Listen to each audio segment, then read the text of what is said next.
IronFish to introduce voting for the hashing algorithm change on September 1st. We have new releases from BzMiner and Rigel Miner, as well as new releases from Ethereum, Space Mesh, and Flux. All of that and more in today's episode of Blocks, your one-stop shop for all cryptocurrency news from the perspective of a cryptocurrency miner as quickly as possible. Let's get into it.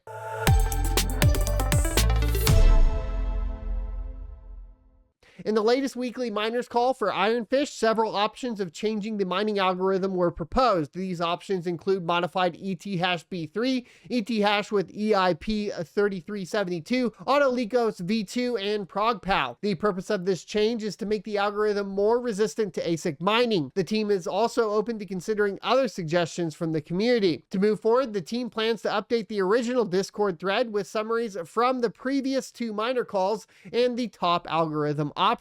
They then intend to put these hashing algorithm options up for a vote. If the community chooses the modified ETH hash v3, they hope to work for or with the community members as well as the LOL miner developers to review and finalize the specification. Once finalized, the hashing algorithm candidate will be deployed to the testnet with the assistance of IF Labs. Regarding the voting process, participants will use an IronFish custom asset and must have an IronFish wallet. To cover transaction fees and provide the voting token for the hashing algorithm, the team will send one or of each to participants who provide their public addresses. Each voting choice will have a dedicated wallet, and participants will vote by sending their voting token to the wallet representing their preferred hashing algorithm. The voting window will open on September 1st and continue until the end of the day on September 12th. For those concerned about privacy during the voting process, the team suggests transferring the voting token to a fresh new wallet before casting the vote. To ensure transparency, all view keys for the wallets representing the hashing algorithms, as well as the wallet that created the voting token, will be disclosed for anyone to verify. To participate in the voting for the hashing algorithm, interested individuals are requested to send their public key to the team via the Discord thread, direct message, or Telegram DM. Overall, the IronFish team is actively engaging with the community to determine the best mining algorithm for the project. By opening up the decision-making process to a vote and involving community members in the review and deployment stages, they aim to ensure a fair and transparent approach. With these steps in place, IronFish is well on its way to achieving a more ASIC-resistant mining algorithm. Of course,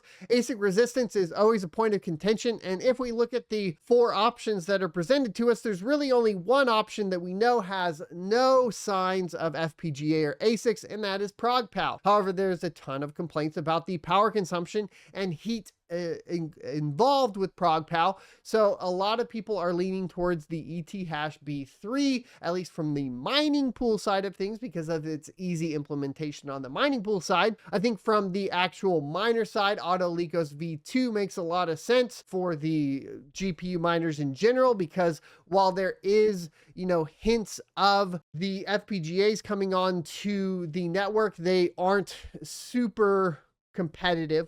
By that I mean they aren't way better than GPUs from what I have seen on leaked evidence of the FPGAs with Autolycos.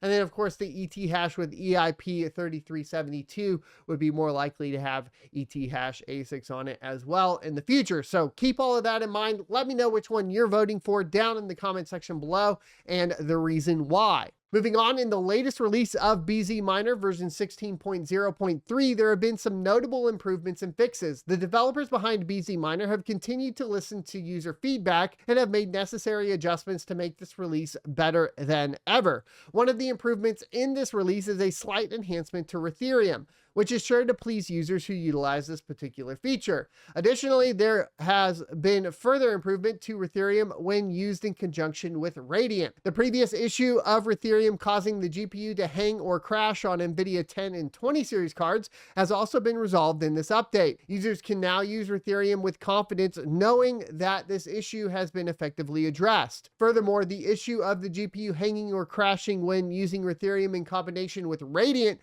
on 10 and 20 20 series cards has been fixed as well. This is great news for individuals who rely on this particular combination. Another significant fix in this release is related to Ethereum and rejected shares. The developers have successfully resolved the issue, ensuring that users will no longer have to deal with the rejected shares when using Ethereum, which I personally experienced and moved off of BzMiner version 16.0.2 back to BzMiner.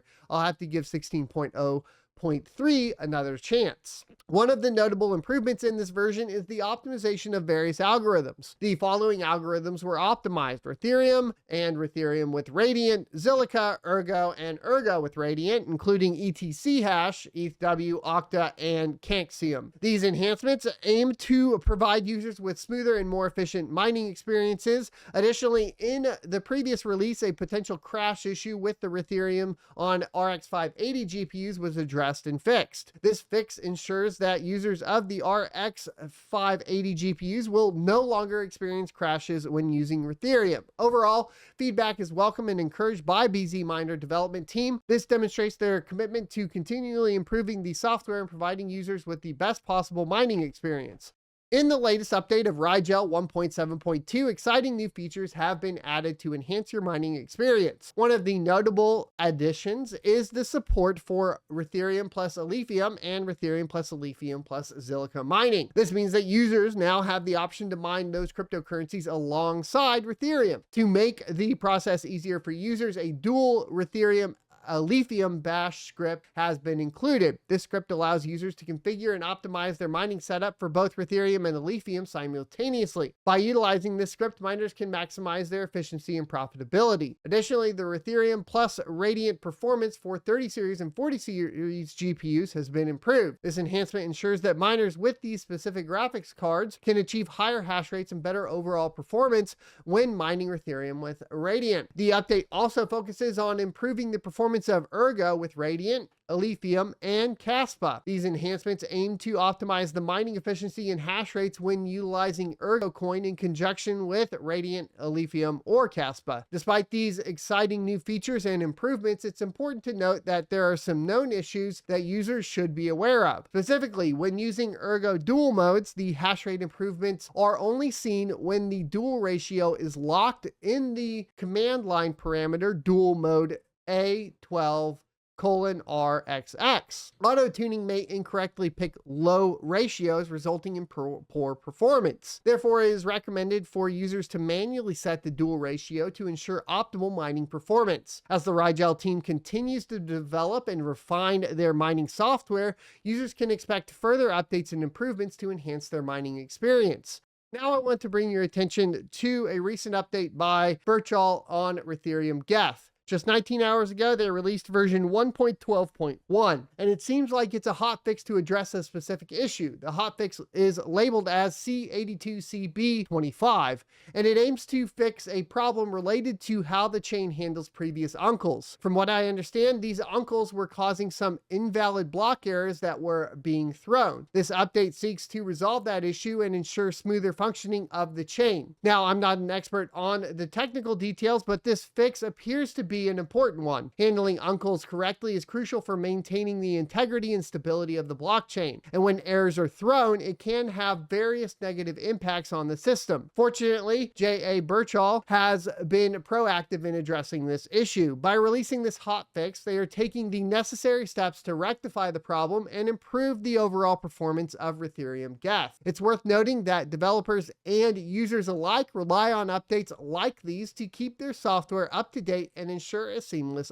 experience. The world of blockchain technology is constantly evolving, and developers play a crucial role in identifying and resolving any issues that may arise. So if you're using Ethereum Geth, it's advised to update to version 1.12.1 to benefit from the hotfix. Keeping your software up to date not only ensures that you have access to the latest features, but also helps maintain the security and stability of the system. As always, it's important to stay informed about updates like this. Following the GitHub releases and reading the release notes can give you you valuable insights into the changes being made. Plus, it's a great opportunity to learn more about the technical aspects of blockchain development. If you're curious about the specific changes made in this hotfix, I encourage you to check out the release notes yourself. I'll have them linked down in the description. In the latest Space Mesh update, version 1.1.2, several changes and improvements have been made to enhance the functionality and performance of the platform. One significant change in this update is the removal of the legacy discovery protocol in ticket number 4836. This protocol has been rendered obsolete, and as a result, the configuration option and flag P2P disable legacy discovery no longer serve any purpose. Furthermore, it is important to note that these options will be completely removed in future versions, highlighting the continued commitment to optimizing the Space Mesh experience. Among the highlights of this update, ticket number 4893 has introduced an extension of the time given to nodes for publishing an ATX, short for activation